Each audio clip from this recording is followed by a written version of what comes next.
distinguished guests, Order Room Chiefs, Master shipmates, family, and friends.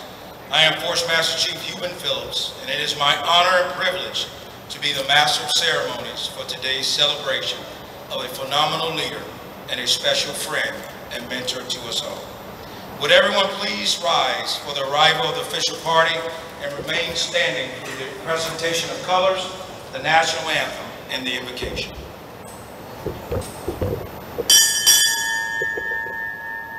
Fleet Master Chief, United States Navy, arrival.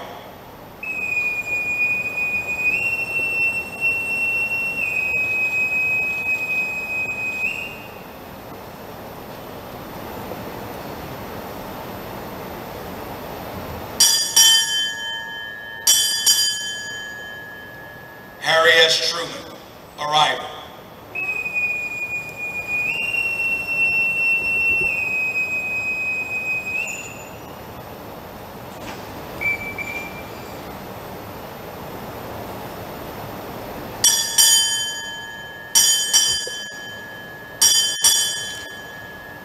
Rear Admiral, United States Navy, arrival.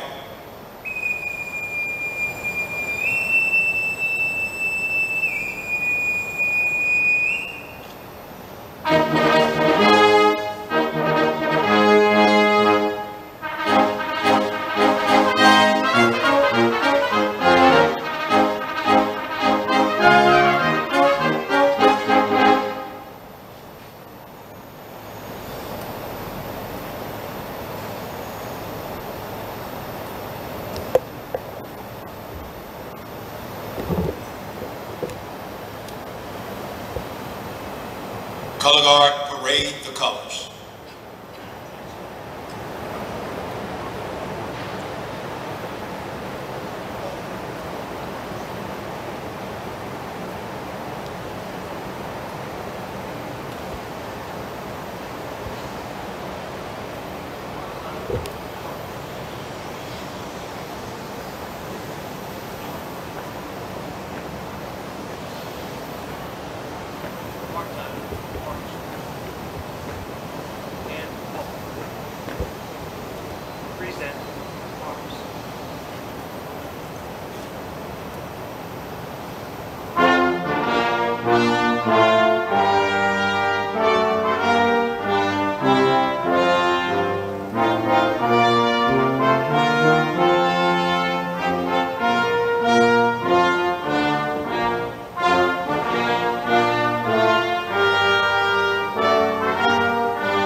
Retire the colors.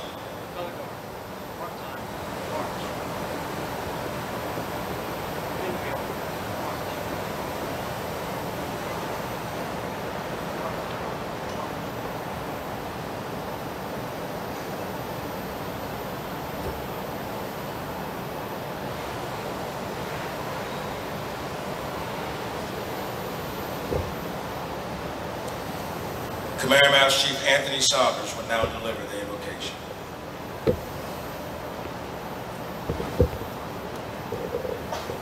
When two or more are gathered in his name, there he will be in the midst. Let us pray. Father God, we gather this morning to say thank you for your grace and mercy. Thank you for allowing us to come and celebrate as well as honor this mighty man of valor in the retirement ceremony for Fleet Master Chief Raymond Kemp Sr. We We honor you, Lord, and we give you thanks for allowing Fleet Master Kemp to serve you, God, and serve this Navy and the world's greatest Navy for 33 years. We come asking you, Holy Spirit, to grace us with your very presence during this retirement ceremony. Guide us and direct us as you guided and directed Joshua to bring the people of Israel into the land that flows with milk and honey. Lead us as you led King David in many battles to serve your legacy, to honor your name and to give you all the glory and the praise. We give you thanks, Lord, for blessing Fleet Master Chief Kemp's children, Alexandra, Raymond Jr., Mahogany, Celeste, his aunts, Lois, Leslie, and Janet, his brother Fonny, and his cousin Tim. Thank you, Lord, for blessing all of Fleet's families, friends, and shipmates who traveled far and near to celebrate, as well as willing to come and witness this legendary day in the Navy. Thank you for the many sailors and leaders that were developed and trained and directed throughout the 33 years of Fleet Master Chief's career. Thank you for the influence on policy and purpose that he had a hand in our Navy. The road hard traveled, but yet your grace and mercy sustained him, and we're grateful for that. Now, Holy Spirit, we ask you shine down your love upon this day. Bless it like only you can, and be with us as we prepare to enter this ceremony and celebrate him. Grant us your peace and give us your joy, and we appreciate your grace and mercy. Holy Spirit, come down and shine down upon us. In Jesus Christ's name we pray. Amen. Sideboards, posts. Will the guests please be seated? This ceremony will be uncovered for non-participants. Welcome to the second retirement ceremony in honor of Fleet Master Chief Raymond Kemp Sr. And as only Fleet can do, he picked the hottest day in Virginia to have his ceremony. But Fleet, I want to personally thank you for giving us, your stateside family and friends and shipmates, the opportunity to share with you in this incredible moment. Your impact has truly been global.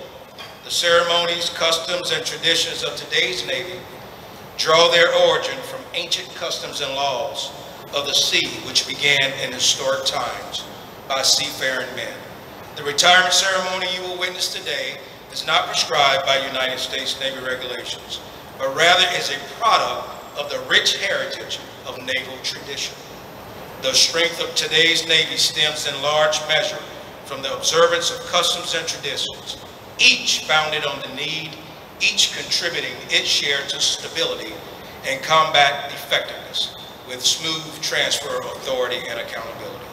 This modest ceremony recognizes the distinguished career of Fleet Kemp and is more than just a retirement.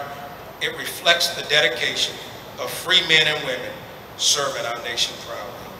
I would like to extend a special welcome to Fleet's children, Alexandra, Raymond Jr., Celeste, and Mahogany, his brother Phony, his aunts Lois, Jeannie, and Leslie, his cousins Tim and Tam, and his dear friends that he has made family by choice, and they accepted him, Fred Hyde, Ed Hazley, Mac Austin, and Linda Super. I know each of you are vividly aware of the sacrifices that Raymond has made in the service of our country. And I speak for everyone here when I say how pleased we are to have you here today.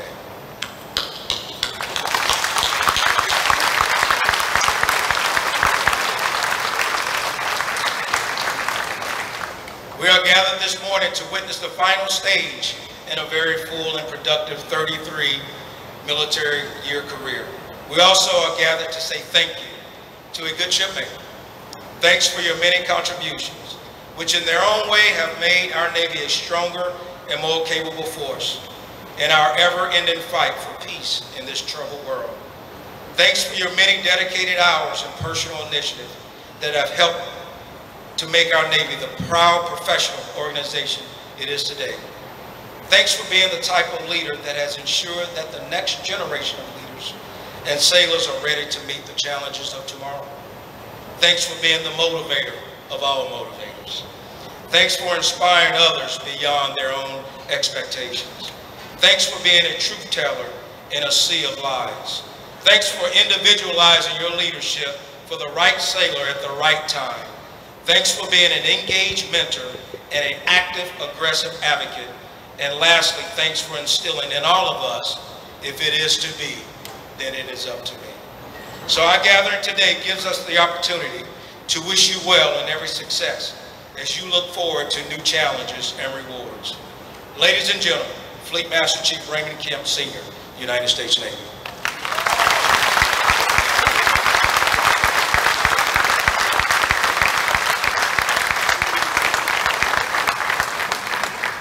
Good morning. Good morning. Oh, come on now, let me help you. I'll say good morning, you say good morning, Fleet. Good morning. Good morning. It's my time. I'm supposed to be here right now, right? You introduce it. Okay. Yes, speaker. So there's so much going on right now. As I look out across the audience, please know truly from my heart, it is, this is a precious moment. I am very, oh man, Timber.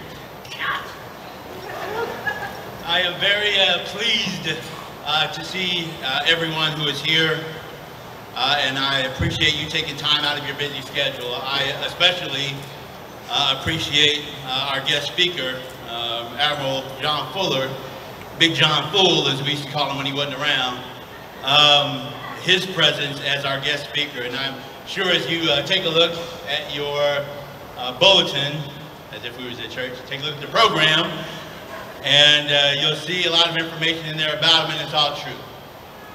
You'll see his bio in there, and it's all true. John Aponte. So as you take a look at there and you read your way through, there's a couple of points that probably won't be written, like the fact that we met in CTF 76, rounds about 19 and 98 over in Okinawa, Japan, on the basketball court. I'll leave that comment right there. We had the opportunity to serve with an admiral by the name of Harry Hang'em High Highfield, who just absolutely was a heck of a leader that everybody was afraid of because he was ferocious and deserved to be afraid of. What you won't see in there is that my first time ever placing foot on board a guided missile destroyer was for his change of command on board USS Mason, DDG 87. Proudly we serve. It's an honor, sir, to have you here. I appreciate you taking time out of your schedule. I know you're busy. I've checked your schedule. There are many things that are happening in this world that you're personally responsible for, and your team.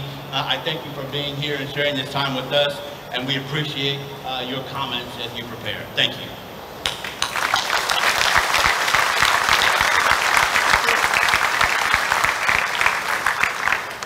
Good morning. Good morning, Chief. So ladies and gentlemen, welcome. I feel so privileged to be here today to honor Fleet Master Chief Kemp. Thank you to the captain, to the crew for hosting, the color guard, side boys, the band, everybody who set this up, Chief Selects, congratulations. It feels good to give this long-serving sailor a farewell from the warship.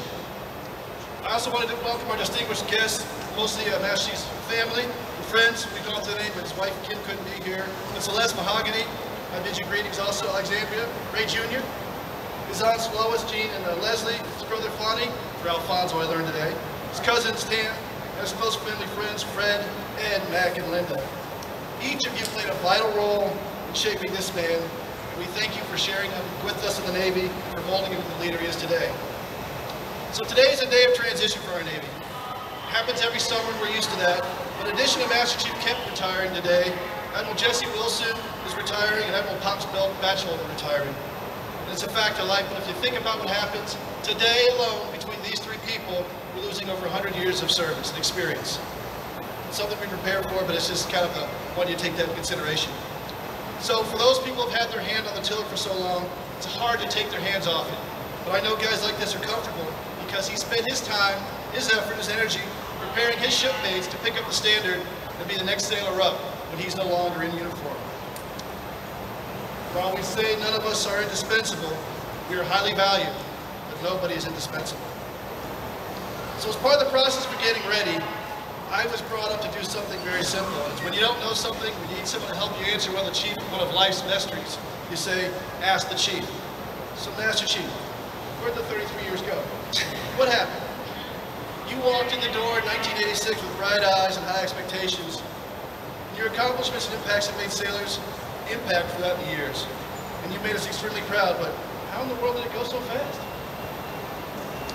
I'm proud to say he made it look easier than it was. When I say made, that means he inspired many things to happen. The effort today is actually proof that you've earned the greatest honor a shipmate could bestow on you, and that's respect. As a byproduct of your loyalty and their loyalty to you, this happened. Because he already retired once, and why are we here? Because we respect him so much and he had to say goodbye from a warship. So while we prepare for days like this is entirely a sad day for the Navy because we're saying goodbye to one of the finest sailors we've known. He's an incredible role model, a great leader, and I'm honored to say I've known him for over 20 years. And as only longtime shipmates can, I have to call you out though, Master Chief. While I'm honored to be here, I feel kind of set up. You've heard me speak before, right? I feel like a warm-up act. I feel like the guy who's the comedian before the comedian. Well, that's what you get for working for a headliner. So, what he made me do is he wanted me to up my game. Not so much because I want you to remember my words, but because I want to meet my obligation to appropriately honor your service. So here's something else that was funny. While I was doing my preparation for Master Chief, I had to look him up on the internet. Part of my staff came in there, and they looked at the picture and looked at me and said, "Sir, why are you looking yourself up on the internet?"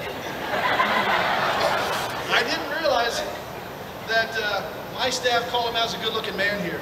I didn't say that. I said, "Nah, I'm just doing research on Master Chief Kemp here," but I just thought that was funny. So that's going to walk me into my first thing, and that's perspective. It's my first segue. And the question is not perspective whether Master Chief Kemp's a good-looking man. That's debatable. But the perspective of how you look at things in general. Perspective as defined. Perspective is a particular way of viewing things based on one's experience and personality. Perspective means the ability to consider things in relation to another. Being in perspective, if someone says, let's look at both sides of the story, they're trying to put things in perspective. So what does perspective have to do with today? I'm going to take you in the Wayback Machine and give you perspective of what the Navy looked like when Ray Kemp joined. Back in 1982, we had the Falklands War. The biggest and most recent U.S. history prior to joining was the operations to retake Grenada, because we realized the country still had a hangover from Vietnam back then. In January of 1986, the shuttle Challenger exploded, losing 7 hands on board. 6 months later, Ray Kemp joined the Navy on June 23, 1986 as a data processing technician. In his first 3 years in the Navy, the USS Stark was attacked in May of '87, Samuel B. Roberts hit mine in 1988, and USS Princeton and USS Tripoli hit mines in 1989. But back to 1986, for perspective, the Bears won the Super Bowl. Louisville Cardinals beat Blue Devils 72-69. Johnny Dawkins was named the Naismith College Player of the Year. You can check my fact on this. Bo Jackson was a top NFL draft pick for Tampa Bay, and the 4th round draft pick for Kansas City in baseball in 1986. We know what happened a year later. Popular movies: Stand By Me, Top Gun, I think that's coming out again pretty soon. Platoon, Ferris Bueller's Day Off, Aliens, Highlander, and I'm sure your favorite, The Labyrinth. Popular music: Madonna, Papa Don't Preach, Cameo, Word Up, come on, you better than that. Janet Jackson, What Have You Done For Me Lately? The Bangles, Walk Like an Egyptian. Anita Baker, Sweet Love. Lionel Richie, Say You Say Me. And the song of the year, We Are the World by Michael Jackson and Lionel Richie. For entertainment, 1986 when Oprah came on national TV, Pixar was founded, and the Fox network was established. And back then, stereos were huge. So because Ray is a data processor, here's some computer stuff. IBM PCD announced the first laptop computer in 1986. It weighed 12 pounds, 18 pounds less than the previous model. Compaq beat IBM to the market by their Desk Pro 386, which these statues' eyes are going to light up. This is the first computer to use Intel's new 386 chip, a 32-bit processor with 275,000 transistors on each chip. At 4 million operations per second and 4 kilobytes of memory, this was blazing fast. This is the same year that Packard Bell became a computer company. Microsoft listed on the NASDAQ, on the exchange for $21 a share, making Bill Gates one of the youngest billionaires. Apple introduced the Mac Plus. DOS 3.2 was released in April 1986. The domain IBM came online, and I tried to look up video games, but it was horrible. And totally unrelated to computing, and tell me if you did this, the Jerry curl was a big thing back in 1986. When you look at the Dow Jones, it were up between 3,600 and 4,300. Today well, at least recently, we've been over 27,000. So here's some other stats for perspective. In 1986, there were 240 million United States citizens. Today we have about 330. A change of 98 million people. The size of the Navy, when Ray joined, was 589,000 sailors.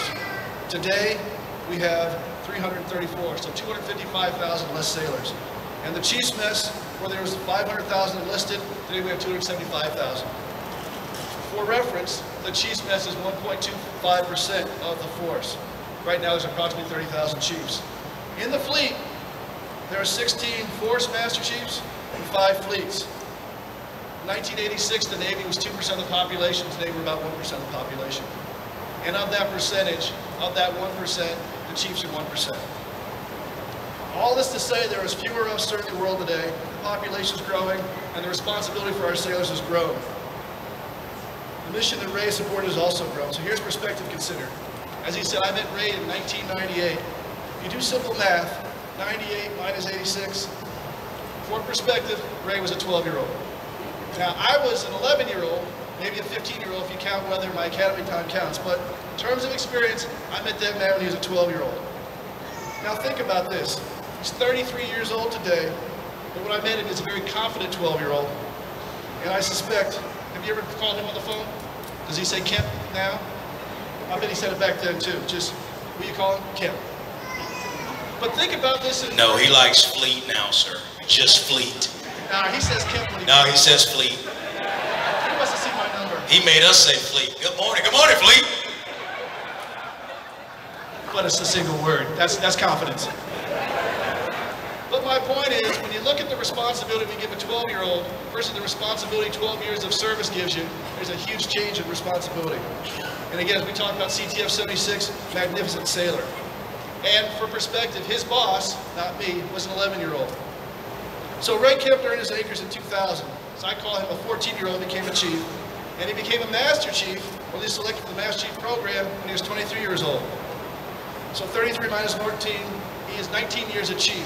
So 60% of his time in service, he wore khakis. And 9 minus 19 is 10, so 47% of his time, he was a Master Chief. And what did he do as a Master Chief? As he talked about this, he was a Fleet Master Chief, or the Command Master Chief on Mason, on Harry S. Truman, for the Navy Inspector General, and for UCOM for Africa and Europe. So when I talk perspective, when he started off as a CMC, he was responsible for 350 people, and he had squadron level impact. When he came here, 5,000 sailors, one of 10 ships in the Navy, and fleet and regional level impact.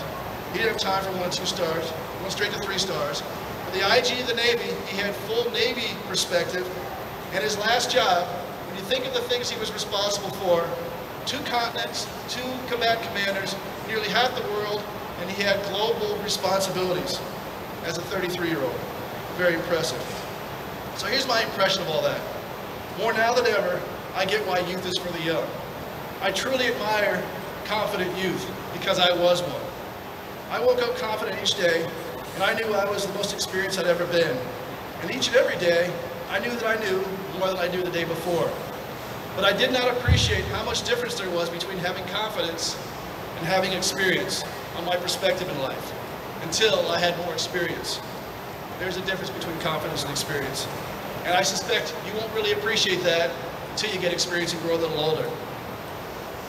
Here's something else, and this is something for you new chiefs here. I think the most impactful way I've had of ever describing the benefit of earned experience, hard earned experience, is when I was talking to JOs.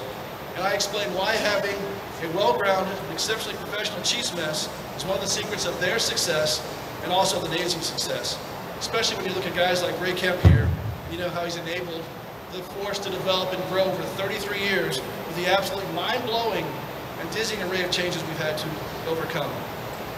Again, joined the Navy when IBM just came online as a domain, and 386.33 computers were fast. Ain't fast anymore. So there's scores more humans today. We're more connected virtually, maybe, and we're creating and processing more data than we ever have in history. And given that change is a constant, we need leaders who can adapt faster than change, who can deliver solid leadership and navigate the world that is increasing in complexity each day. We all have our own reasons for volunteering and why we wear the cloth, but the mission of the service remains the same. We do what we do to protect our families, protect our way of life, and we as the 1% of the 1% do what we can to continue to improve the opportunities for those who come after us. It ain't easy, but it's honorable. So I wanted to bundle all the good things I felt about Ray Kemp into a few quotes here, and I'm going to give you quotes and I'll tell you who it is, but I know he respects the person who did that. The ultimate measure of a man is not where he stands in moments of comfort, but where he stands at times of challenge and controversy. A genuine leader is not a searcher of consensus, but a molder of consensus. No work is insignificant. All labor that uplifts humanity has dignity and importance and should be undertaken with painstaking excellence. Change does not roll on the wheels of inevitability, but comes through continuous struggle. If you can't fly, then run. If you can't run, then walk. If you can't walk, then crawl. But whatever you do, you have to keep moving forward. We must accept finite disappointment, but never lose infinite hope. And for the guy about to transition here shortly, our lives begin to end the day we become silent about things that matter. Those, ladies and gentlemen, are leadership quotes from Dr. Martin Luther King. A leader in the struggle to protect our nation is going to honorably retire today. For those of us remaining, forever how long we have the honor, we can either lead, follow, and there's honor in both. But know this, as a Navy, we can't stay number one by following or getting left behind.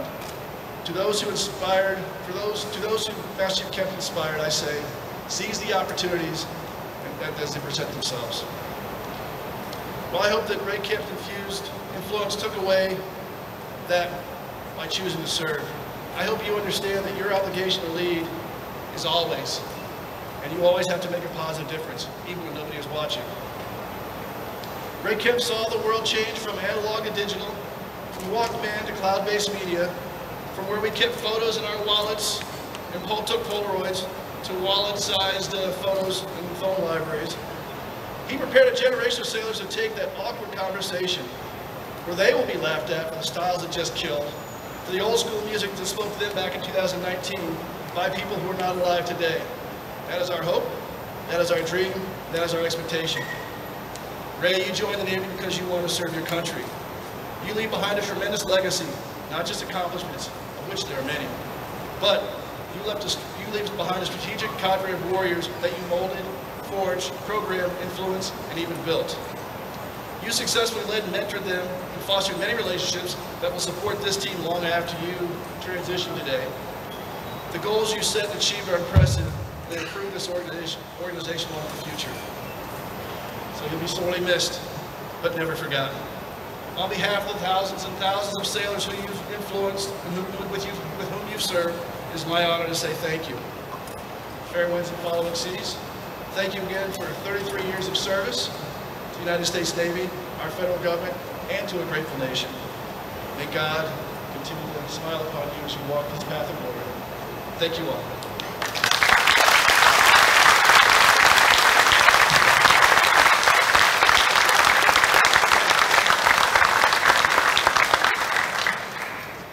Thank you, Admiral Fuller, for those inspirational remarks.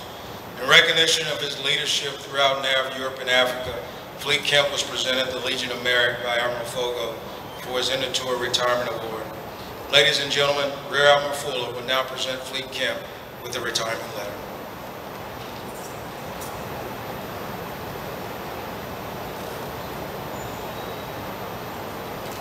Dear Fleet Master Chief Kemp, I extend the sincere thanks of a grateful nation for many years of exemplary service in the United States Navy. Your patriotic devotion to duty in times of peace and war is inspiring, and it speaks volumes about your commitment to serving our country. In your career, you have looked beyond your own comfort and safety to protect the lives and the way of life of those you may never meet. That exceptional spirit of sacrifice is the mark of the men and women of the armed forces and their families. Your courage and selflessness are values each American can look to as we work to keep this nation's dream alive for future generations. As you celebrate this milestone, take pride in the accomplishments and contributions you have made as part of the greatest fighting force in the world has ever known. Michelle and I send our warmest wishes for a rewarding retirement and wish you the best of luck as you embark upon the next stage of your life. Sincerely, Barack Obama, 44th President of the United States.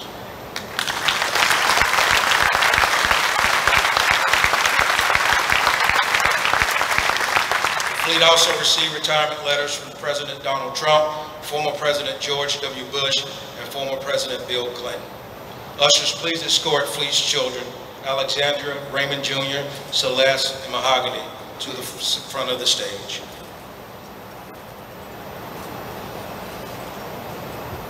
Captain Akeem Shadeh will present letters of appreciation.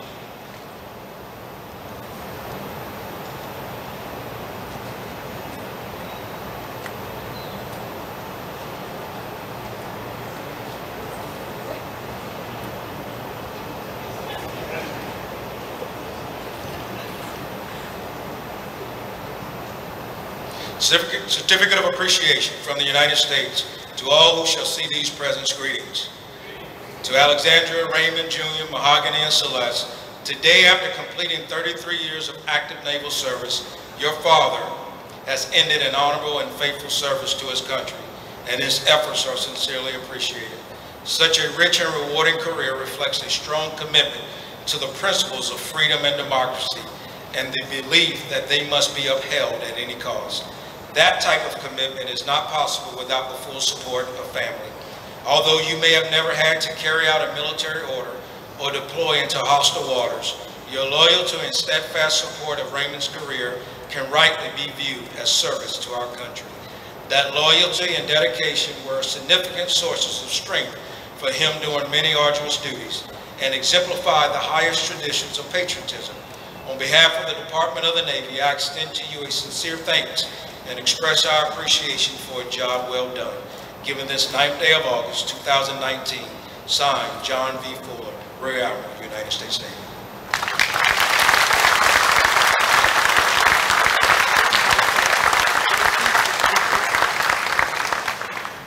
Master Chief Petty Officer of the Navy, Russell Smith, will now present Fleet Kemp with his retirement letter.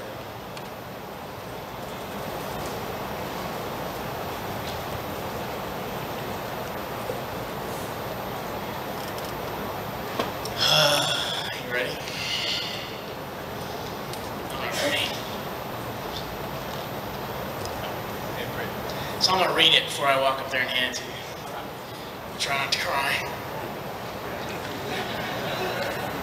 Raymond, for more than 3 decades, you unflinchingly committed yourself to the defense of our great nation.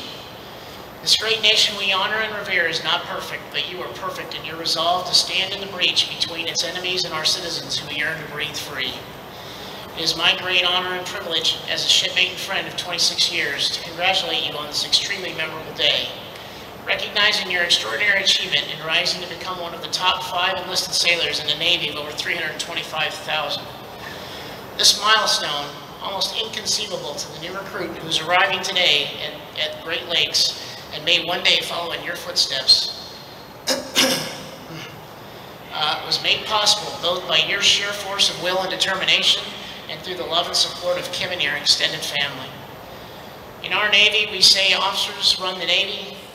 However, Chief Petty Officers make the Navy run. Raymond, you, my friend, made the Navy run, leading in the end as the U.S. Forces Europe, U.S. Forces Africa Fleet Master Chief, one of 5 pillar Navy senior enlisted leader positions, and in fact, the one at the forward edge of friction in the great power competition and combat operations.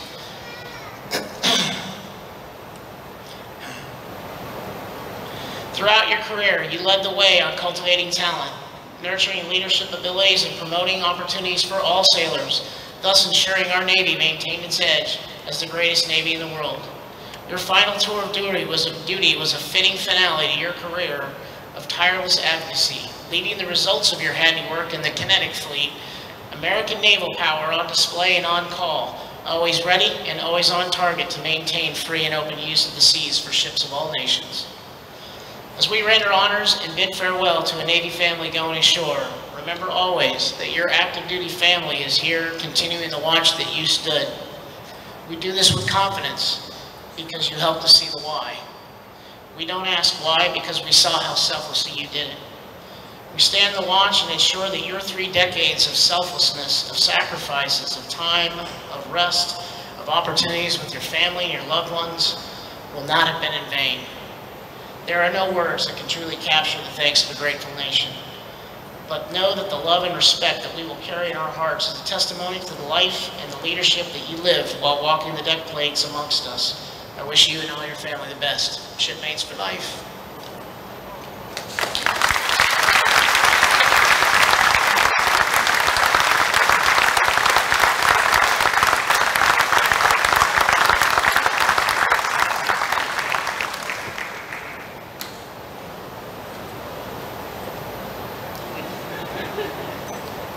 Thank you, McPond. Now McPond and Fleet Master Chief Jim Honay and Fleet Master Chief Wes Carlshofer will present Fleet Kemp with a gift.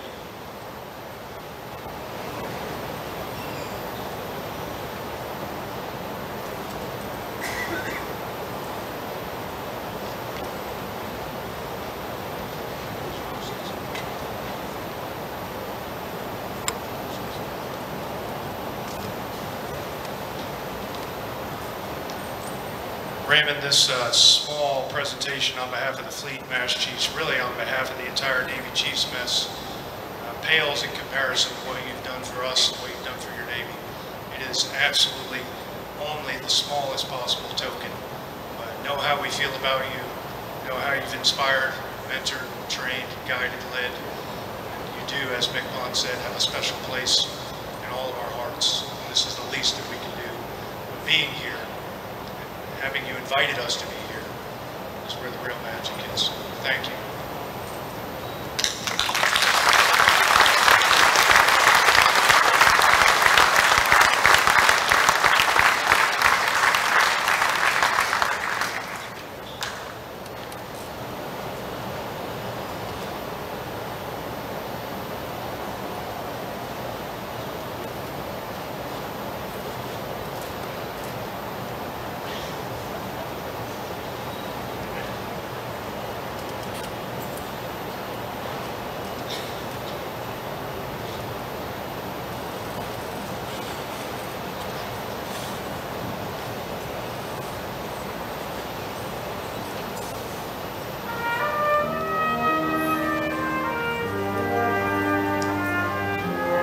The colors of the flag were deliberately chosen to represent a theme that our founding fathers felt was important to building our nation.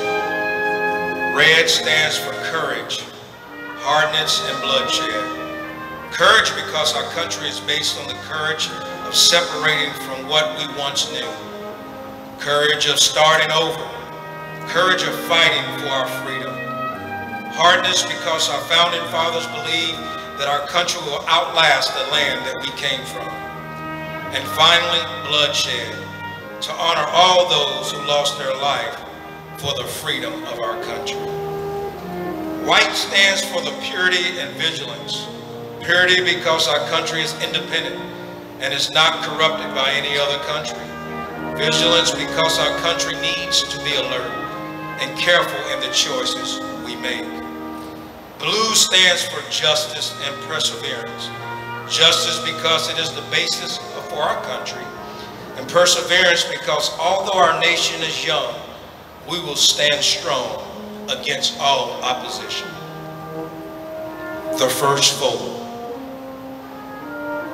It's a symbol of life. The second fold is for our belief in eternal life.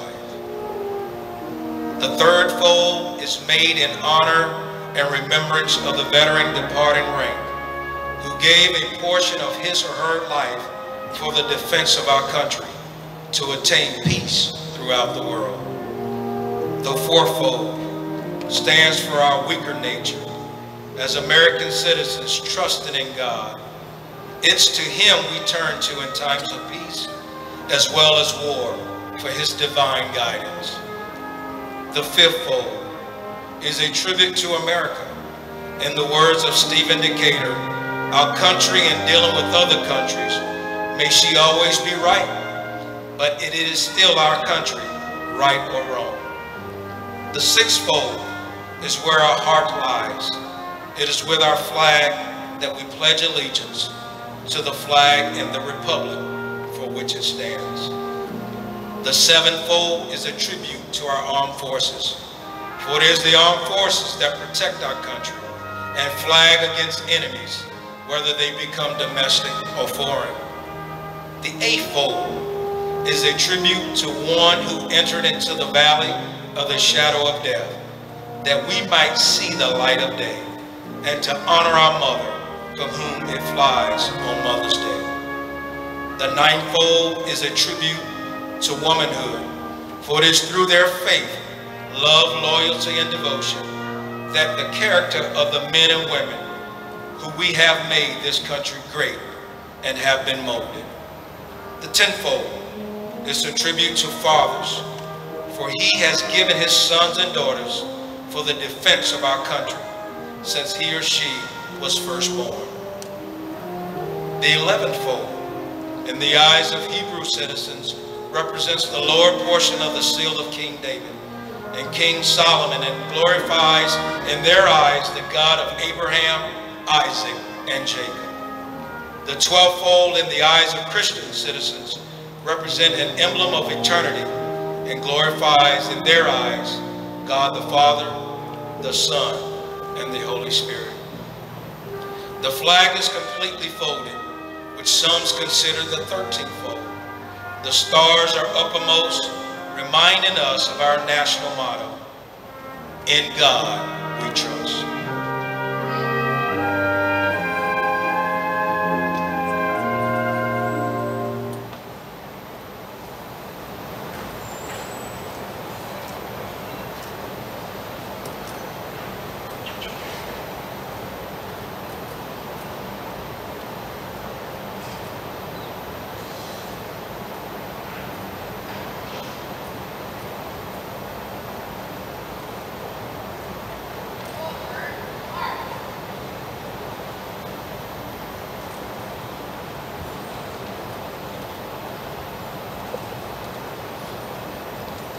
The passing of the flag ceremony is performed to the poetry of Old Glory. The sailors passing the flag represent Fleet Master Chief Kemp, rank, pride, and professionalism, and demonstrate how he has progressed to his ultimate rank, that of a Master Chief Petty Officer.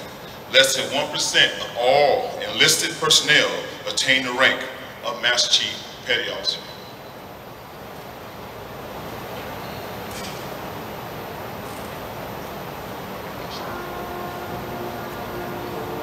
I am the flag of the United States of America.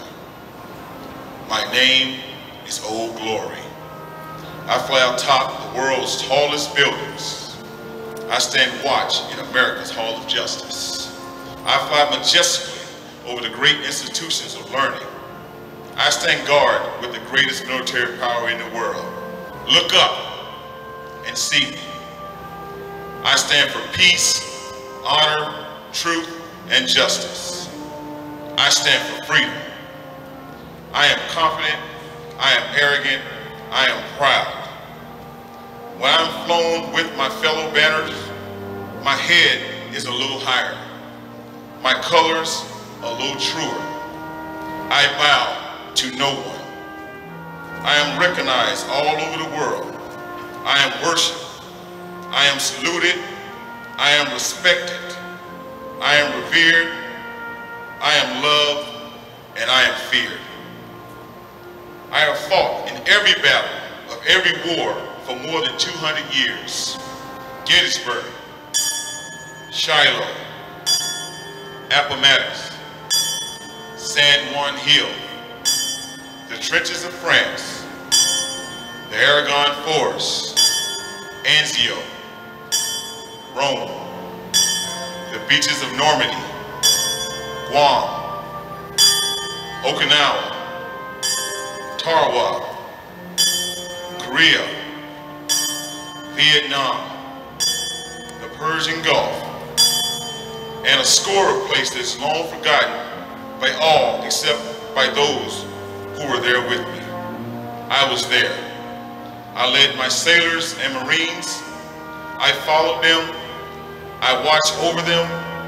They loved me. I was on a small hill in Iwo Jima. I was dirty, battle-worn and tired, but my sailors and Marines cheered me, and I was proud. I was at Ground Zero in New York on September 11th as cowardly fanatics attacked America. I was raised from the ashes of once proud buildings by brave firefighters and heroes who risked their lives to save others, showing all that America, although bloody, would never be beaten. Those who would destroy me cannot win, for I am the symbol of freedom. One nation, under God, indivisible, with liberty and justice for all. I have been soiled, burned, torn, and trampled on the streets of my own country. And when it's done by those of whom I have served with, it hurts. But I shall overcome, for I am strong. I have slipped the surely bounds of earth, and from my vantage point on the moon, I stand watch over the uncharted new frontier of space. I have been a silent witness to all of America's finest hours. But my finest hours comes when I am torn into strips to be used as bandages for my wounded comrades on the field of battle. And when I fly half-mast to honor my soldiers. And when I lie in the trembling arms of a grieving mother at the gravesite of her fallen son or daughter, I am proud. My name is Old Glory. Long may I wave. Dear God, long may I wave.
Ready, two.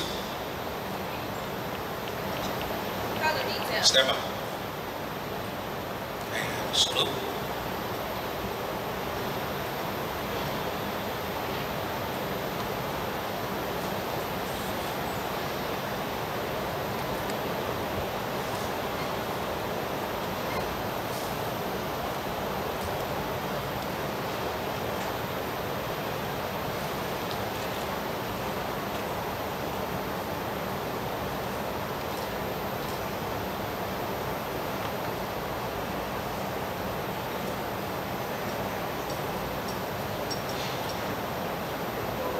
Color detail. Left. Face. Forward. Mark.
retiree request mission go ashore. You step to the boarding platform,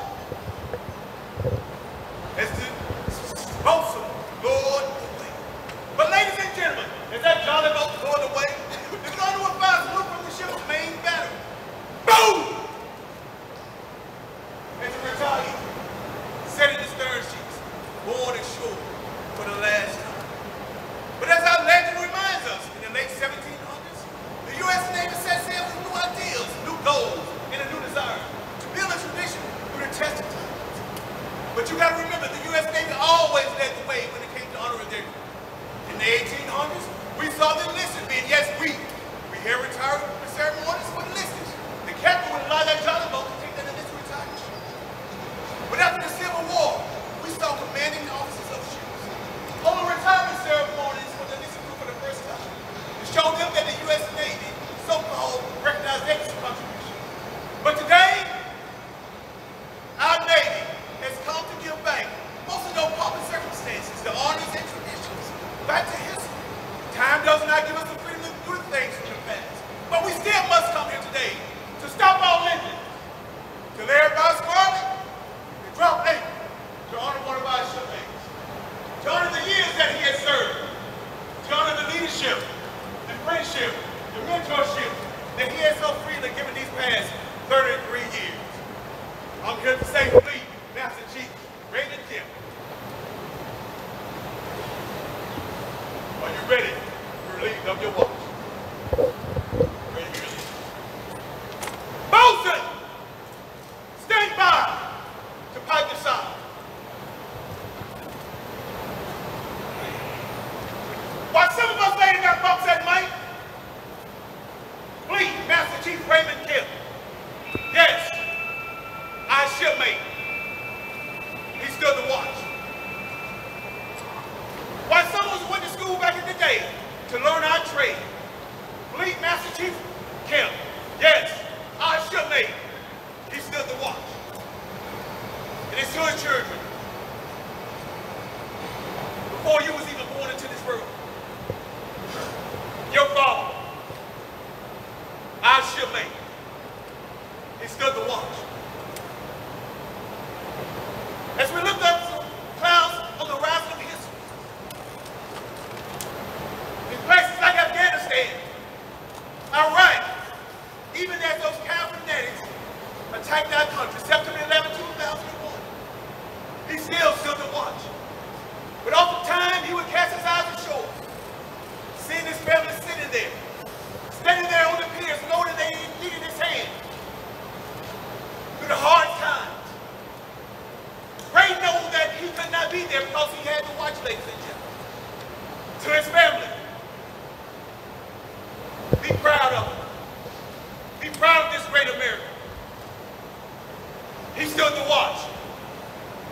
Ladies and gentlemen, he stood the watch for over 33 years. He stood the watch so we and our fellow countrymen could sleep safely and sound each and every night, knowing that this shipmate stood the watch. Fleet, I'm here to say, your watch stands relieved. Relieved by those you have led. Relieved by those you have guided. Relieved by those you have trained. Command Master Chief Buford, it's time to relieve Fleet Master Chief Kemp of his watch. Fleet Master Chief Raymond Kemp Sr., you stand relieved. I have the watch.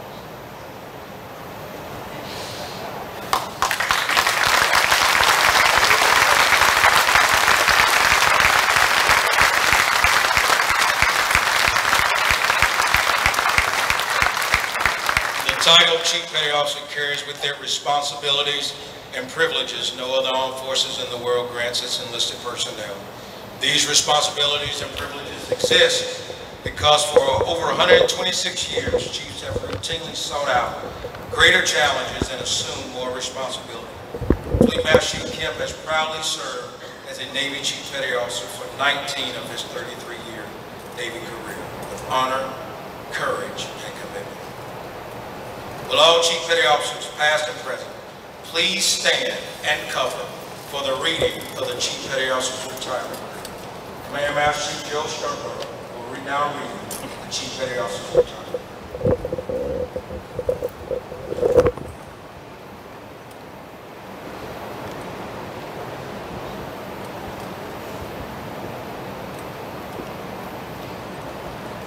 You have this day experienced that which comes to all of us who serve on active duty in our Navy.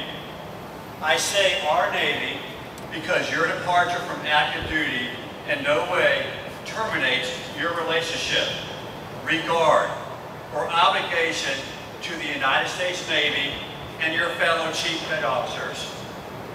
By law and tradition, U.S. Navy retirees are always on the rolls, ever ready to lend their service when the need arises. The respect that you earned as the Chief was based on the same attributes that you will now carry into retirement. You should have no regrets and should not view your retirement as an end of an era, but rather as orders to a new and challenging assignment, to a form of independent duty. Remember well that you have been and will always be an accepted member of the most exclusive of all maritime fraternities, that of the United States Navy Chief Petty Officers. Active duty chiefs salute you and salute. Ready? Two, retired chiefs welcome you, and we wish you the traditional fair winds and follow the seas. We are. Thank you. Thank you. Thank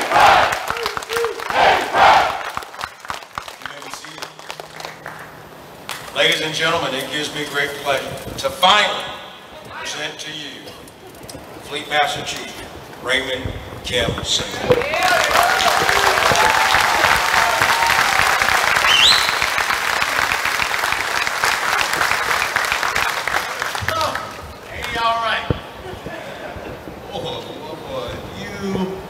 Only knew. See, when I look back over my life and think things over, I can truly say that I've been blessed and I've got a testimony. I've got but as I look out on you guys, I must first say, yet again, thank you. There are faces out there of people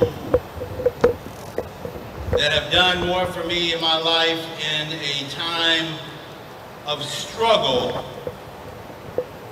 than I can even put to words. And I'm gonna call some names, and if I don't get your name, you know, deal with it. I ain't scared of you. What I'll say, and what some of you might be facing me can't see, is that there's a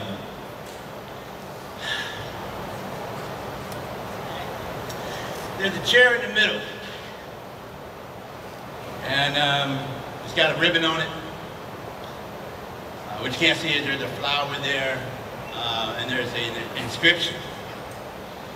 And it says, reserved in memory of Geneva Buford, celebrating with us in heaven.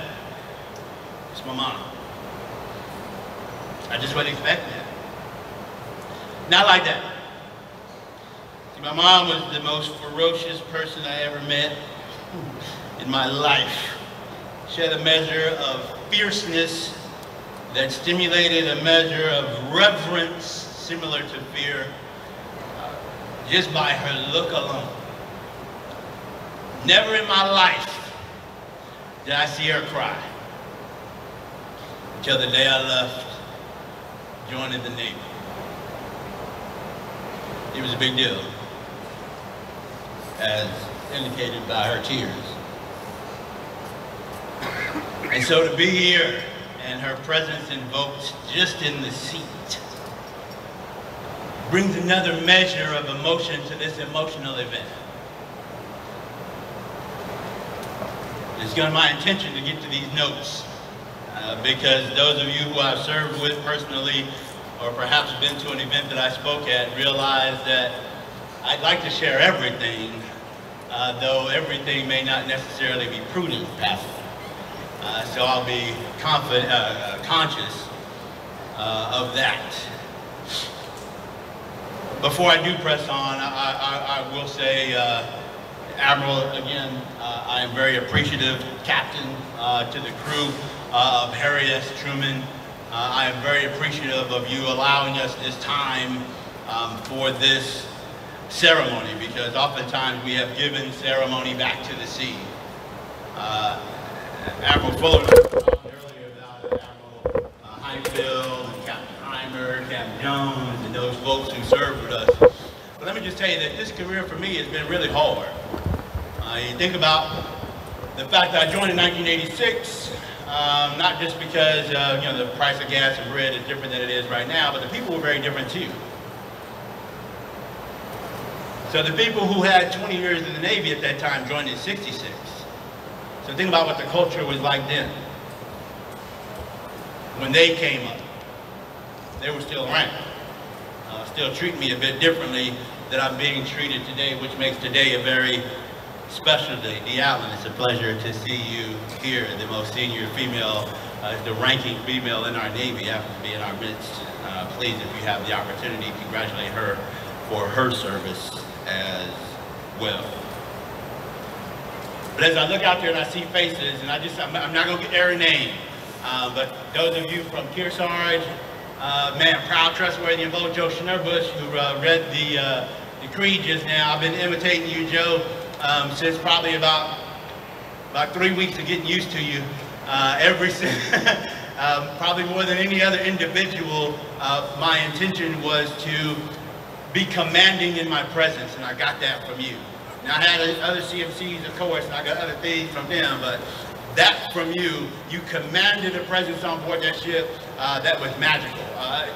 Not just the number of Master Chiefs, the way you empowered, you know, the senior chiefs, the Crazy Eights, the 1 stars, the way you empowered us was like nothing I had ever experienced before. Myself and CPT Scott Tyndall, Kevin right behind him, we were a force to deal with because of the measure of trust and confidence that you had in us, and I appreciate you in my behaviors and in my leadership style because of that.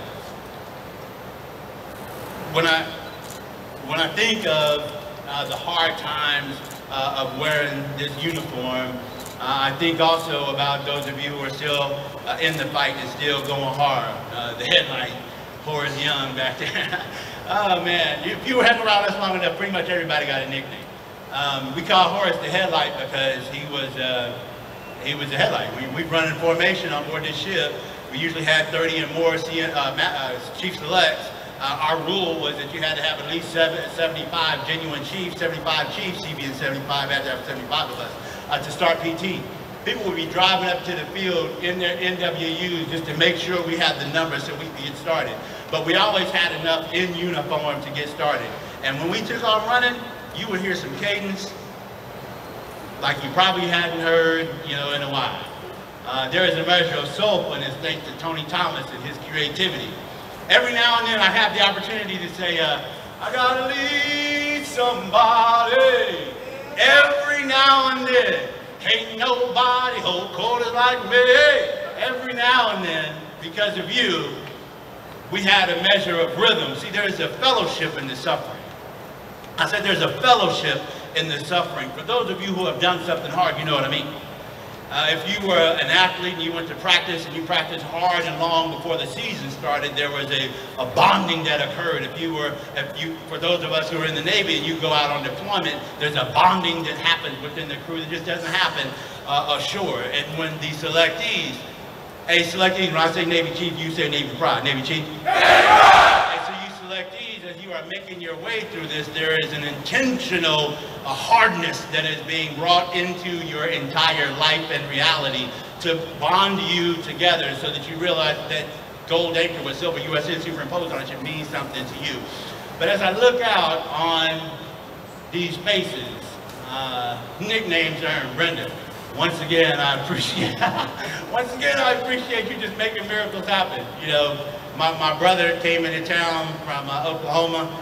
He was about, I don't know, 2 hours early, you know, getting into town, and I needed a miracle. And I picked up the phone and I made it happen, because that's what Brenda does. But as I look out and I see my man Coop, the ultimate Dallas Cowboy fan on the planet, appreciate your presence here. We served together on Kearsarge, and man, your retirement ceremony was bomb. This ain't gonna be like that, but it was nice. When I think about Kevin Robinson, who was my first CO on board USS Mason, you know, I might have mentioned it earlier. Got a lot of thoughts in my mind right now. But when Admiral Fuller was taking over as the CO of that ship, I stepped on board that guided missile destroyer for the first time in my life, first time I'd ever been on one. And Captain Robinson was my CO. I learned more from you and John Aponte sitting next to you, and Chris Jones, my Lord. And, you know, Doug, Skinny Jeans Fresh, Arneberg. I learned more from y'all than I can, you know, share here. It'll be in the book, because there's too many stories to tell. When I think about learning things on leadership, I can't help but think about Captain Rod. Man, we had a whip on board here. Major successes, extra hard things being done, and you did it with such elegance. I appreciate the opportunity to learn from you. And the Mo, sitting next to you, man. Me and the Mo met standing right by those hangar bay doors one day. I came on board and he said, yeah, you look pretty big. My first time meeting him, you look pretty big. You got that look like you're pretty tough. He hit me in my chest. I mean, I hope your shoulder's better now. But it was a combative meeting, but it was a joyous relationship, because he's here from Florida, you know, for this event, planned his vacation time around it. I appreciate you for that. AD, Sherrod, would y'all mind grabbing the flags from my aunts, just and putting them on the table, just so they don't have to sit there thinking about holding that, the weight of our nation. Thank you. So as I look out and I see, you know, so many people who meant things personally to me in uniform, and those who meant something in my life. You guys will never know what Senior Chief Danita Johnson means, you know, to me, because of her willingness and her presence, even though we had a very combative, very combative meeting. Seems like most of my friendships started off in a very rough and rugged way. Speaking of rough and rugged, Scott Tyndall, I'll just tell you a quick story about him. Checked on board Kearsarge. He and five other senior chiefs sat down with me and said, hey, can we break bread with you? Yeah. 2 days on board. They're like, hey, they're asking me the normal, you know, demographic questions. You know, what's your family like? How long you been in the Navy? Shooby-dooby-doo, blah, blah, blah. And then as I continued to answer these questions, I was like, this is a bit of an inquiry. And then he said, so you're here to retire? And I was like, what? These jokers are testing my mettle? That's what this is? So I put my, you know, plate down and I said my plan, because then he said, what's your plan while you're here? I said, my plan is to, you know, get requalified and read various different watches and so forth, and then take this thing over. That's my plan. And then he looked at the other four chiefs and senior chiefs that were sitting there, and they're like, yeah, he's gonna be all right. See, to the chief selectees, you want to get started like that, because you don't want to ride up alongside somebody who's soft. You want to ride up along someone who is afraid, somebody who is scared to test you out. What you want is to come alongside somebody who is strong, bold, and courageous, willing to do the hard. And so, Sleepy T, I appreciate you and that entire mess for that. Lance Burgess is here. He's from New Jersey, or New York, I don't know. He's somewhere up there with a funny accent. He's from my first ship. On the other side, you know, I got the USS Independent CV-62. He was part of the mess there, or he was part of the ship's crew. As I make my way towards my notes, See, in those days, we were,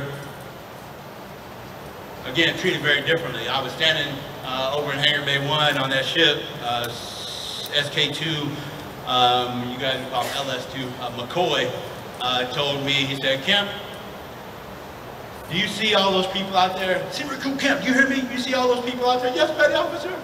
Hangar Bay was full of people. He said, everybody out there is senior to you and older than you, because I was the youngest one on the ship. He said, so when they tell you to do something, you make sure you better do it. Because you're the junior, you're the youngest, and so forth. So when I checked on board, Harry S. Truman as the CMC, I stood in that same spot.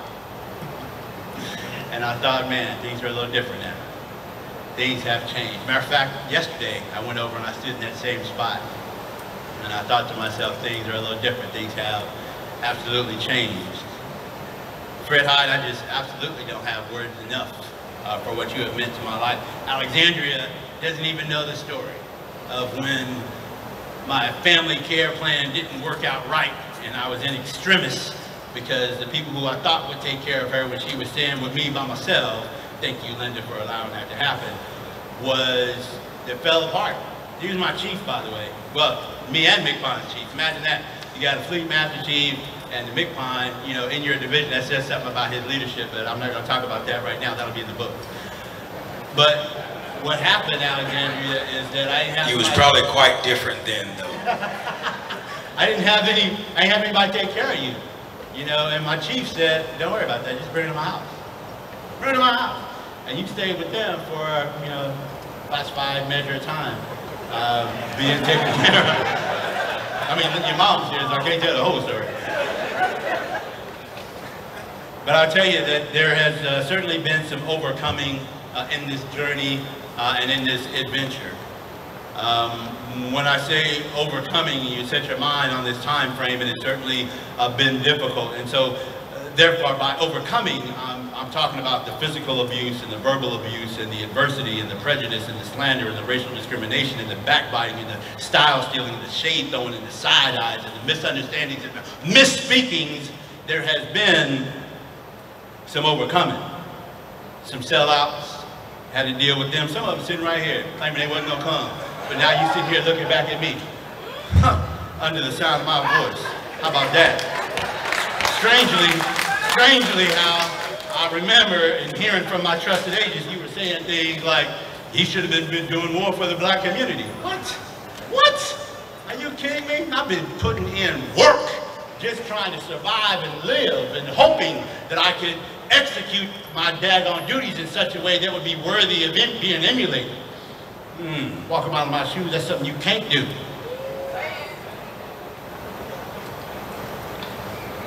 But not a day goes by that I'm not undervalued and underappreciated. Not a day goes by where I'm treated fairly and equitably. Not one single day. So it is a challenge and a burden sometimes, but I don't lament my challenge, it just happens to be mine. I'm appreciative to know Suze Whitman and all that she had to endure as she went through before I even came up in here. I appreciate Maddie Wells. Are you kidding me? We got Maddie Wells in here? Maddie Wells and all that she had to endure years, not that many, but a few years before me, those challenges. When I think about those who came before me, it is just my responsibility to live it and do my absolute best. Bill Caraballo, man, I'm super happy to have you here, and Mark Pelzer.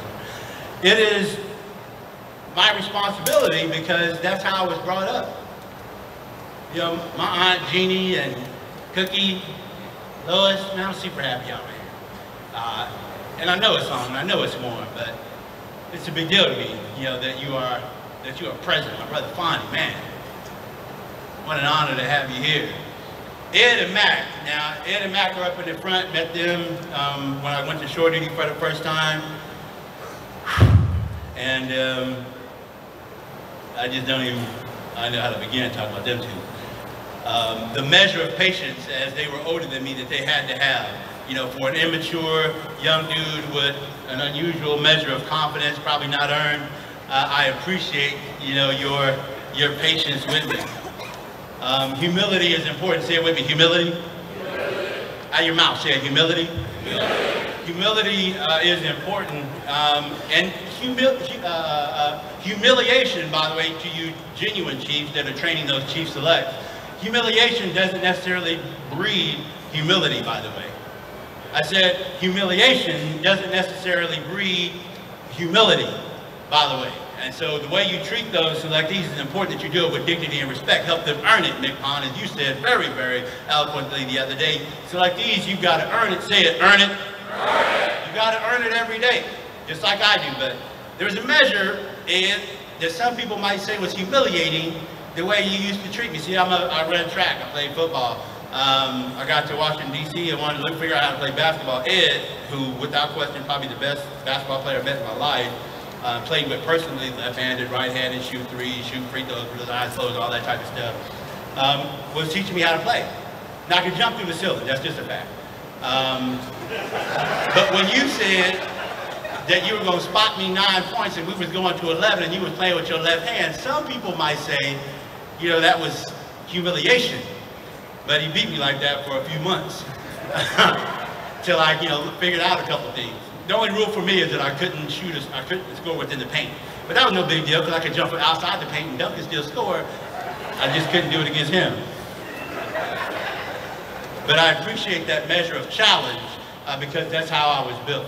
I was built in such a way, sir, I was built in Kroom back there. I was built in such a way where challenge was good. And so for me, you know, that worked out in my favor. And without question, these two YNs right here, looking over my evals for the preponderance of my career, there's no way I would be here without y'all. Not just personally because of those challenges I just briefly spoke of, but because of your prowess as a YN, I thank you. Every rating, by the way, leads to lethality. So if you're a YN or a CS, or if you're some aviation boatswain mate, perhaps, all day, whatever your challenge may be, or whatever your rating may be, you know, do it in such a way that you realize that it all leads to lethality ultimately. But I've not forgotten. I've not forgotten where I came from. Chuck, that's that cognitive, you know, increase. I can get back on task. I have not forgotten where I came from, but what I would like to offer you, that all is mine is yours. All of mine is yours. When I think about Lance Burgess, as I mentioned before, there was another brother who was on board Indy by the name of Carlton Brigham. We call him Greyhound, Tony Harps. See, they created an environment for me that I realized that there's more people watching me than I really knew. The first time I realized that in our society, there is a word that's so taboo that we don't even say the word anymore. The word is so taboo, we say it's the N-word because the word starts with an N. But in those days, it wasn't necessarily taboo. So when I first met a Master Chief in my career, that's how it began. I walked in after the 4 people in front of me got assigned to go to the supply department and work in the computer room because I was a data processing technician, true. I walked in and he said to me as I stood there looking over at him, kind of a big guy, I'm 250, but he was 250 wearing it a different kind of way, if you know what I'm saying. He had the Confederate flag behind him and the cream, what is it? Whatever that burnt orange color of the Longhorns hanging behind him, you know, on his wall. And he looked up to me as he labored to breathe. He said, "So you think you're pretty smart, huh, boy?" And I thought to myself, I mean, you got my record right in front of you. I'm number 5 in my class. I chose these orders because I scored well. I didn't say that. I said I was thinking it. And he said, you know, I'm not going to allow you to go to the computer room because of your complexion. He said, I don't allow no insert word to go into my computer room. So you are going to go to SA. Now, what it may say in the program, I don't know because I didn't read the entire bio, but I was born in the great nation of Texas, raised in Oklahoma. And so that word really had no power over me. I had been hearing that word so long, sometimes I kind of thought it was my name. I had heard that word so much because it was used as a term of endearment. Mahogany, can I have a pencil? It was used as a term of endearment, and so that word really didn't sway me. So when he said, he uses this word to me, I'm looking back at him like, so what does that mean? Where do I go work? You're going to S8, where he sent me to work, and that's where I met Lance and my homeboy Shorty, Darren Mars, and many others. But what happened when I got there, though, because that's where he sent all the blacks, by the way, when I got there, my dream kind of came true. My goal was to join the Navy, make E5, retire at 20 years, because you were allowed to do that back then, at 37 years old, go back to Oklahoma and sit on the front porch. And do what I got away for doing coming in, but whatever. The thing is, that was my, intention. And what he meant for my bad, Ryan Exum, turned out for my good, because I ended up seeing that E5, who had the same complexion as me, which meant that if he could do it, I know I could do it. Ended up working out in my favor.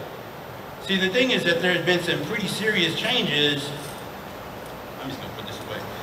There's been some pretty serious changes in our Navy, but there's three things that I would just encourage all of you to do, whether you're on active duty or not, whether you're preparing to retire or not, whether you're just starting or not. There's three things that I think will get you right. And I learned these things from my upbringing, very frankly.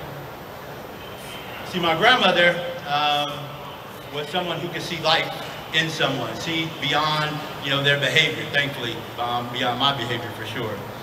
But I learned that the proper attitude, the proper measure of belief, and the proper measure of commitment, I could do anything. With proper attitude, the proper measure of belief, the proper measure of commitment, you can do anything. Say it with me. Attitude, belief, and commitment. See, with the right attitude, you can the proper attitude will help you attain the appropriate altitude. Your altitude is reflective of your attitude, right? And so, though I was treated that way when I first got started, I'm good. Just let me get my hands on the plow and get to work. I believed, because I was told by these women sitting in the front and the rest of my family as a child that I could overcome. Faster, I learned that if I believed, I could achieve. And so I believed that I could do it, and it ended up working out in my favor. So to you Chief Selects, though it may be hard, there have been many of us who have already done it. If we can do it, then you can do it. We believed that the process was going to be worth it, and therefore it was worth it. So my hope and highest encouragement to you is that you have prepared your hearts and minds. You believe, say it, Selectees, believe. Out of your mouth, say it, believe. That you believe, therefore, you will be able to achieve all the memory work and all of the other challenges. That commitment should be something that you just apply yourself to. Big mind, man, speaking of commitment. There are some people who are just equipped differently. But no matter what, Trosper, no matter what, if you are focused and you apply that appropriate measure of focus intensity tank, then you will be able to achieve that which you set out to do. Commitment to excellence and the fair treatment of all is not some hip cliche or something cool to say. That's not just our creed, it's a lifestyle. Say it, lifestyle. And it's important that we live that out. There are many more things that probably ought to be said to my children. I just don't have words enough to tell you how much I love you. And now that I have been relieved of the watch, I can show you better than I can tell you.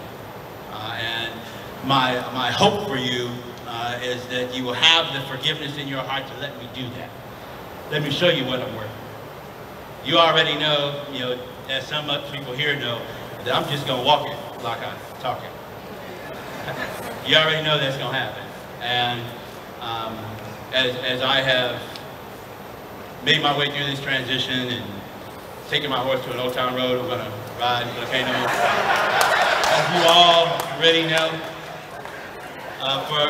for those of you who have been here for a while, at least in the service, you realize that it was Shirley MacLaine and Sammy Davis Jr., who said that if my friends could see me now, and that's where I am at this moment.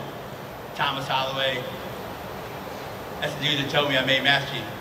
And then told me I couldn't tell anybody because he told me 2 weeks earlier anyway. Sitting right next to my man Van Vliet. You already know he sat there bored, by the way, that's hilarious.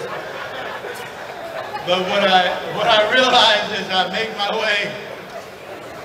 yeah, it's just the truth, man. What you want to do with me? As I make my way to the end, as Shirley McLean and Sammy Davis Jr. see me get back on track there, Chuck? As Shirley McLean and Sammy Davis Jr. said, you know, if my friends could see me now, and I think about Bernard Roan and some of those other folks I came up in the Navy with and back home as a kid, you know, if I could see that Master Chief, that first one that I met there at Tony Fairman, whew, he might have to feel these hands. I don't know. I am a man of peace, but I adore the riot. Don't get me mixed up. If my friends could see me now, you know, there's a street poet back in 2013. His name is Aubrey Graham. He said it a different way. He said, I started from the bottom, now I'm here. In fact, he said, started from the bottom, now I'm here. And that's a fact. It has been quite a journey. But I tell you, I am making the transition to my retired brothers and sisters. And I'll still be available. I'm not dying. You know, I'm just transitioning to a measure of retirement. JB, man, I appreciate you and my man, Mitch. Man, I don't even know how much y'all mean to me, certainly being here. You want to talk about chiefing, we'll talk about it later, but man, we did some hard work chiefing back in days gone by. But what I will say is that, you know, there was another poet who was, who served in the Navy about 10 years or so, I think it was, Tyndall. He was down in Cuba, is where he did most of his work. Captain Dan, serious? Good to see you, man. He wrote a poem that many of you are probably familiar with. In fact, if you are familiar, I'll just kind of talk it to you. You can join me if you're able. But he said that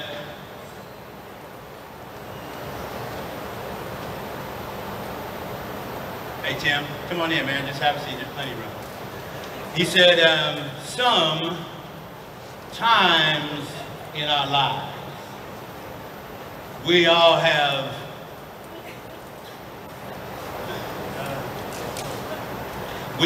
pain, and we all have problems.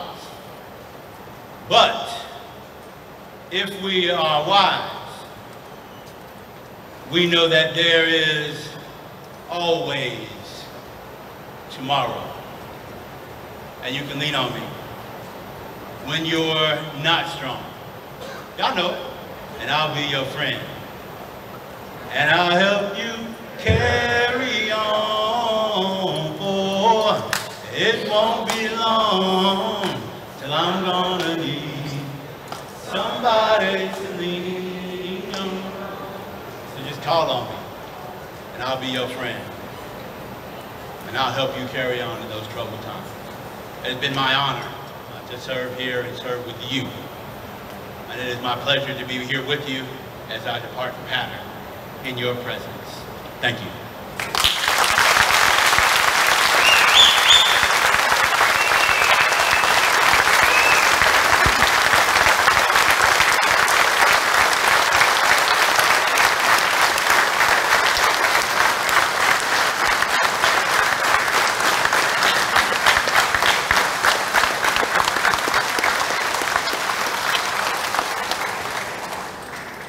Thank you, Fleet, for those inspiring words. I lost the over-under on time, so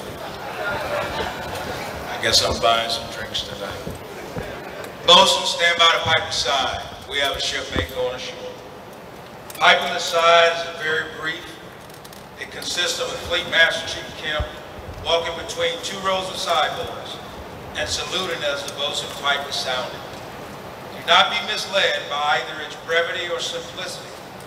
Although short and uncomplicated, the ceremony is deeply rooted in hundreds of years of naval tradition, and it is considered by most to be the single most important event in a sailor's career. Being piped ashore signals the beginning of the transition from familiarity and brother and sisterhood way of life in uniform to an unfamiliar and unknown life in civilian clothes. See, as Fleet Master Chief Kemp walks through the side boys, He will, in the short distance of about 20 feet, complete the path, linking the past to the future. It is a path that hundreds of thousands of seafarers from all navies of the world have walked over the centuries. Soon he will step to the head of the Cyboys and go ashore for the last time, never to sail on a United States Navy ship again. Before this, I ask you to pause and remember that Fleet Master Chief Kemp has been on duty in the service of our country for 33 years. Now it is time for us to stand the watch. Will all Chief Petty Officers, past and present, man the rails.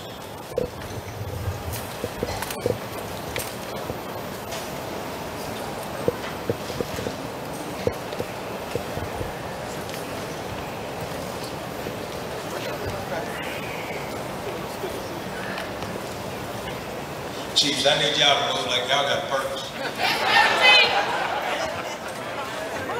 I know, move it. Gonna go that way. Yeah, he come here. Ain't nobody in the front of the line. Just stack like 4 or 5. Oh, they gonna round it up. Okay, I'm good with that. He's gonna do his best.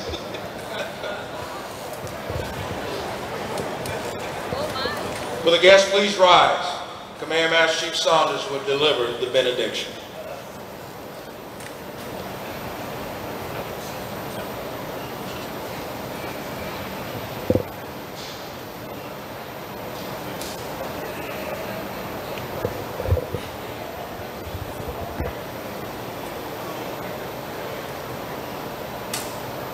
What a great day this has been, and we give God all the glory and all the praise for being a just and righteous God. Let us pray. Now, Father God, we say thank you for such an inspiring and motivating ceremony. We ask now that you be with Mr. Raymond Kemp Sr. and his family. Strengthen and encourage them as they make this transition from military to civilian life. Open the doors that are mind-blowing like only you can open and allow them to walk in your divine favor for a lifetime. Keep them in great health. Give them unspeakable joy. Give them your supernatural peace, uncommon wisdom, and cause them to prosper all the days of their life. Bid us all now your traveling mercy to our particular destination. Teach us how to serve others better than we are willing to serve ourselves. And be with us all as we depart this place, God, but never ever your presence. Now to him who's able to do more abundantly than all that we can ask or think, according to the power at work within us, to him be the glory in the church in Christ Jesus through all generations, world without end. And the people of God said, amen.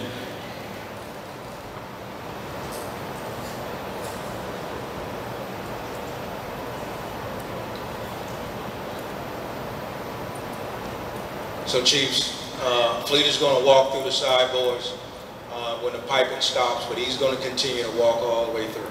Okay, so hold what you got. Ladies and gentlemen, prior to departing, Fleet Master Chief Kemp will report to Rear Admiral Fuller and request permission to go ashore for the very last time.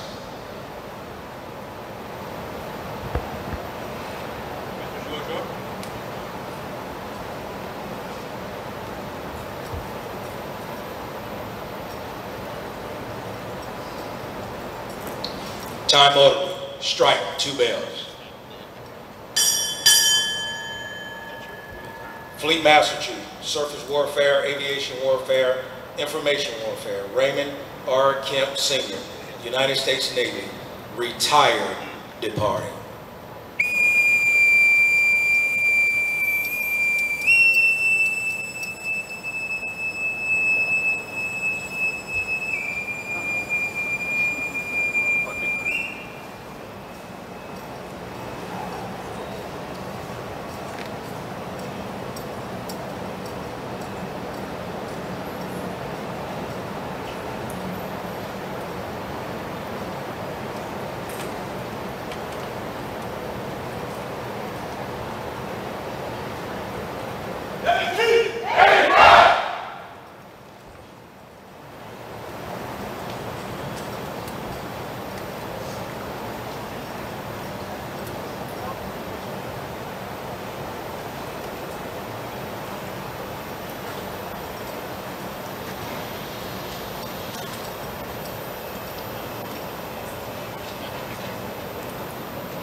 time only, strike 2 bells.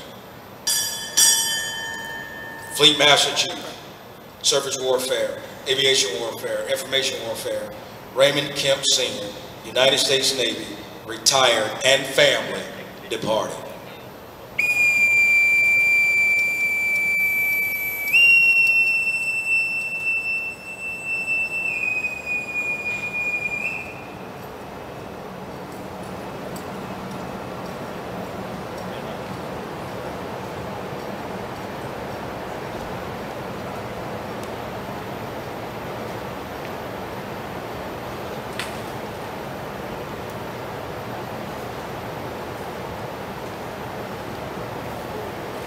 Ladies and gentlemen, this concludes the retirement ceremony. On behalf of Fleet Master Chief Raymond Kemp and his family, I would like to thank you very much for taking part in this time-honored ceremony. You are all cordially invited to the reception that will be held at the Moose Family Lodge, located at the address on your program at 18.